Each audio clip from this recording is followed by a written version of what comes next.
नमस्कार, सात संदेश से मैं अनिल कौशिक। न्यूज़ अपडेट 7 बजे कार्यक्रम में आप सभी दोस्तों का स्वागत है। तो दोस्तों, कार्यक्रम की शुरुआत आज फिर हम कोरोना से ही करना चाहेंगे और कोरोना का ग्राफ तेजी के साथ देश में बढ़ रहा है दोस्तों। और आज भी महाराष्ट्र पंजाब के हालात बहुत ज़्यादा खराब है और मध्य प्रदेश में भी दोस्तों 3 शहरों में आज लॉकडाउन लगा दिया गया है और दिल्ली में भी 813 मामले 24 घंटे में रिकॉर्ड किए गए। तो दिल्ली में भी ये ग्राफ तेजी के साथ बढ़ा है और राजस्थान की स्थिति भी खराब है दोस्तों। राजस्थान में भी ये आंकड़े जो है 400 क्रॉस करने लगे हैं। तो इस प्रकार से महाराष्ट्र का आंकड़ा देखें तो 27,000 से पार हो चुके हैं, जबकि पूरे देश में ये आंकड़े 40,000 क्रॉस हो चुके हैं। तो कोरोना की जो बढ़ती रफ्तार है उस पर लगाम लगाने की बहुत आवश्यकता है। और दोस्तों, जिस प्रकार से राज्यों को एडवाइजरी जारी की गई है केंद्र द्वारा, निस्संदेह इसके परिणाम जो है आने वाले दिनों में देखने में आ सकते हैं। जिस प्रकार से केरल में ये मामले कम होने शुरू हुए और केरल में एक तरीके से कंट्रोल हुआ है कोरोना की बढ़ती रफ्तार पर, तो उसी प्रकार उसी का अनुसरण करते हुए अन्य राज्यों को भी केरल का जो है मार्गदर्शन लेना चाहिए। और दोस्तों, अगर हम मौत का आकलन करें तो 186 मौतें पूरे देश में 24 घंटे में हुई है और मौत सबसे ज़्यादा दोस्तों अब भी पंजाब से हो रही है। और पंजाब ऐसा राज्य बन चुका है जिसमें कोरोना की रफ्तार प्रतिशत के अनुसार सबसे ज़्यादा है। तो इसके ऊपर सोचने की आवश्यकता है। और पंजाब में कांग्रेस की अमरिंदर सिंह की सरकार है और अमरिंदर सिंह ने पूर्व में भी कोरोना की रोकथाम के लिए बहुत अच्छे प्रयास किए थे। और जिस प्रकार से राजस्थान में अशोक गहलोत सरकार अच्छे कार्य कोरोना को लेकर कर रही है, लॉकडाउन के समय से ही राजस्थान सरकार सतर्क है और इसके ऊपर नज़रें बनाई हुई है। और उसी प्रकार से समय समय पर जिस प्रकार से कोरोना का ग्राफ तेजी के साथ बढ़ रहा है, अभियान भी चलाए हुए हैं। तो दोस्तों, मास्क लगाना अभी भी आवश्यक है और सोशल डिस्टेंस बहुत ज़रूरी है और सैनिटाइजर से हाथ धोने की भी आवश्यकता है। भीड़ भाड़ वाले इलाकों में जाने से बचने की आवश्यकता है। तो दोस्तों, अब हम एक आकलन ये करेंगे कि भारत कोरोना में वैक्सीनेशन में कहाँ जा रहा है। आज 4 करोड़ के पास जो है भारत वैक्सीनेशन का कार्य कर चुका है। 4 करोड़ लोगों को टीके लग चुके हैं वैक्सीन के। दोस्तों, इस प्रकार से भारत की ग्रोथ जो है वो बहुत शानदार है और भारत ने न कि अपने लोगों की यहाँ वैक्सीन लगाकर हेल्प की है, सुरक्षा की है, उनको जो है कोरोना की डोज दी है, बल्कि दुनिया के 70 देशों को भारत ने कोरोना की वैक्सीन दी है। दोस्तों, ये अकेला ऐसा विश्व के अंदर भारतीय देश है जिसने 70 देशों को कोरोना की डोज दी है। और आज भी दोस्तों बड़ी संख्या में जो देश है कोरोना की वैक्सीन डेवलप नहीं कर पाए, उन देशों में कोरोना की हालत खराब है और वो तरस रहे हैं कि किसी देश द्वारा हमें कोरोना की डोज दे दी जाए।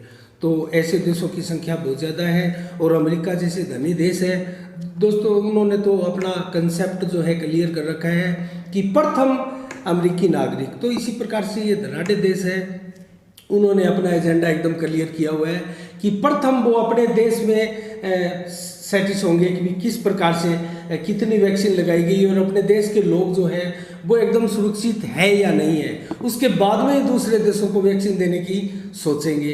तो इस प्रकार की policy America, Britain, England in देशों की हो सकती है। दोस्तों, ये धनाढ़ देश है, भारत की ऐसी पॉलिसी नहीं है। भारत ने 70 देशों को कोरोना की वैक्सीन दी है और कोरोना की 6 करोड़ डोजें दी है। दोस्तों, 6 करोड़ जो कोरोना वैक्सीन की डोज है वो विश्व के 70 देशों को भारत ने दी है।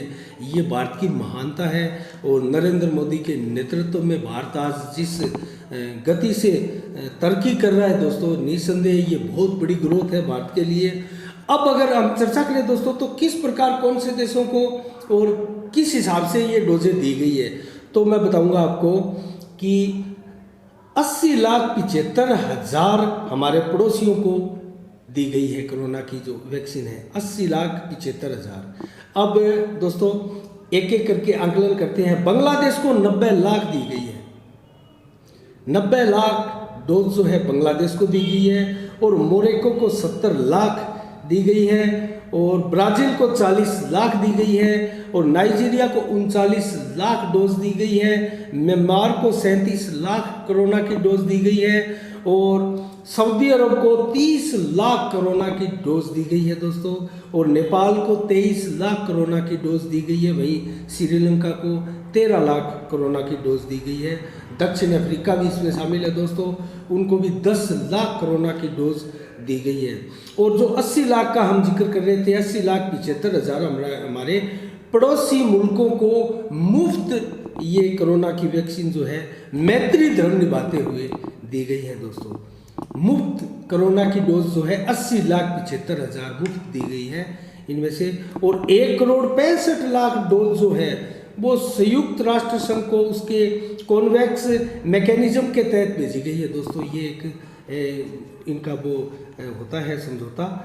3 crore 39 lakh dose commercial deal के लिए अन्य देशों को वितरित की गई है।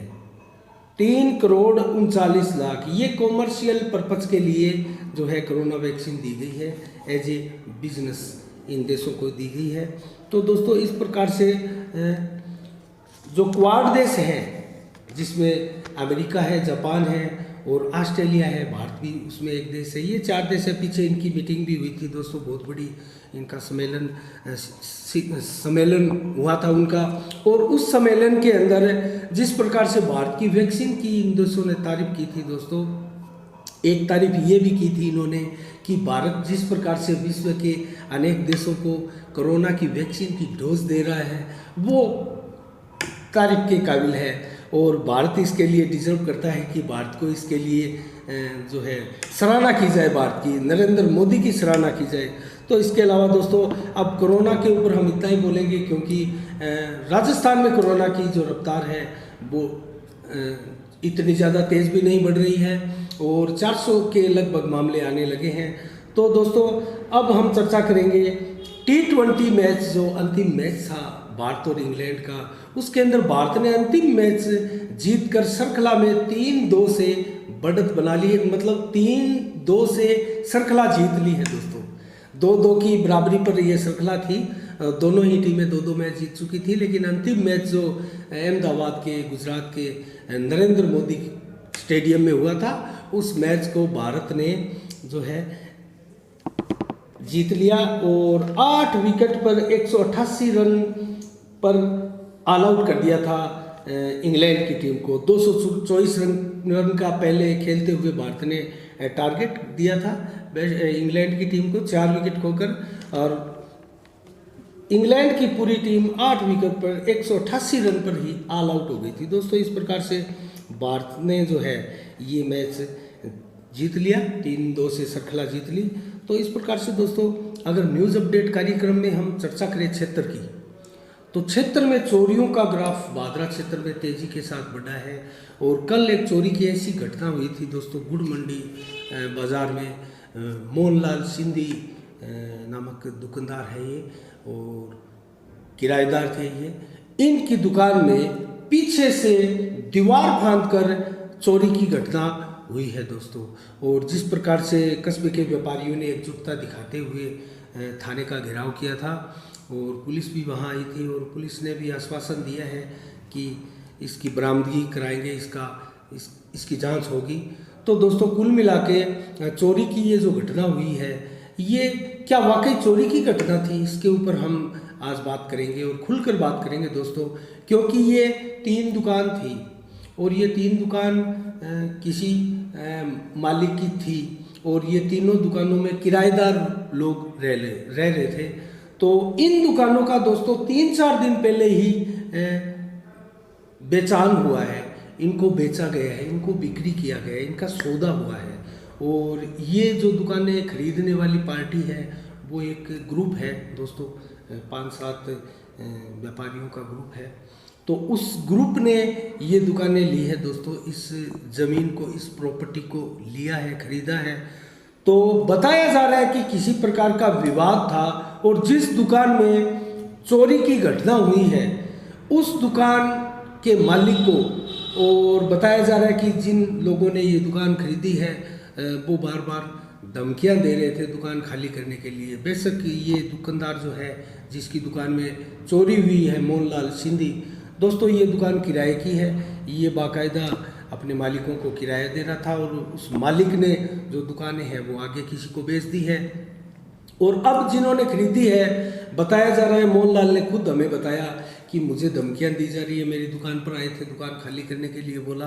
तो ये जायज़ भी है दोस्तों, जो कोई अगर मालिक अपनी संपत्ति बेच देता है और दूसरा कोई खरीदता है तो वो बाकायदा उसको खाली करने के लिए कहेगा, इसमें कतई कोई संदेह नहीं है। लेकिन जिस प्रकार से जल्दबाजी की जा रही थी इस दुकानदार से, वो निहायत ही गलत है दोस्तों।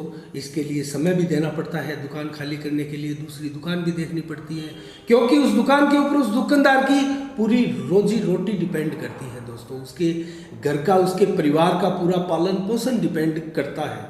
तो कुल मिला के कहा जाए तो इस दुकान को खाली करने के लिए दरअसल समय मांगा गया था मोहनलाल जी द्वारा और उन्होंने समय नहीं देने की बात कही थी। तो कुल मिला के ये दुकान में चोरी हुई है या कोई षड्यंत्र है, हम इसके ऊपर कुछ नहीं कह सकते, क्योंकि ये पुलिस की जांच का विषय है दोस्तों। पुलिस इसमें इन्वेस्टिगेशन करेगी और पुलिस ने बाकायदा इसकी शिकायत इन्होंने दर्ज करवा दी है। जो संचालक थे अभी दुकान कर रहे थे मोहनलाल जी ने, और व्यापारी लोग उनके साथ गए थे और व्यापारियों में आज एक प्रकार से एकता देखी गई। सभी ने बाज़ार बंद रखा और बाज़ार बंद रखे जिस प्रकार से थाने में गए और अपनी बातें रखी और डिप्टी साहब भी मिले थे दोस्तों। इस प्रकार से क्या बात हुई, हम उस मीटिंग में नहीं जा पाए थे, आज कार्यक्रम की व्यस्तता के चलते हम उस समय उनके पास नहीं पहुंच पाए थे। जिस प्रकार से हमने इसकी कवरेज की थी, अलग से वीडियो भी बनाए हैं दोस्तों और वहाँ लोगों का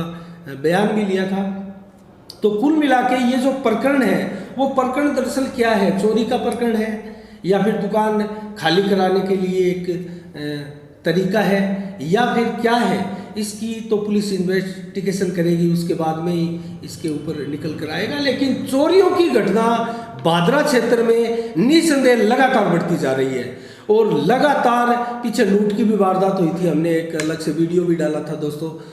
सावा बस स्टैंड के ऊपर एक दुकानदार को गन दिखाकर जो है पैसे लूटने की कोशिश की गई थी। इत्तेफाक से वो दुकानदार जो है उनकी सूझबूझ के चलते वो ऐसा हादसा नहीं हो पाया था। और एक दुकान की हमने वो वीडियो में भी दिखाई थी, ताला तोड़ने का प्रयास किया था हथौड़ी से। तो दोस्तों इस प्रकार की घटनाएं हैं। उससे पहले भी 5-7 दिन पहले विश्वकर्मा यूनियन के लोगों ने इकट्ठे होकर थाने का घेराव किया था और एप्लीकेशन दी थी दोस्तों। एक साथ 3-4 दुकानों के ताले टूटे थे। तो इन चोरियों की बढ़ती घटनाओं पर अंकुश लगाने के लिए पुलिस प्रशासन को सतर्कता बरतने की आवश्यकता है और इसी के साथ हम क्षेत्र की न्यूज़ों पर नज़र रखेंगे दोस्तों।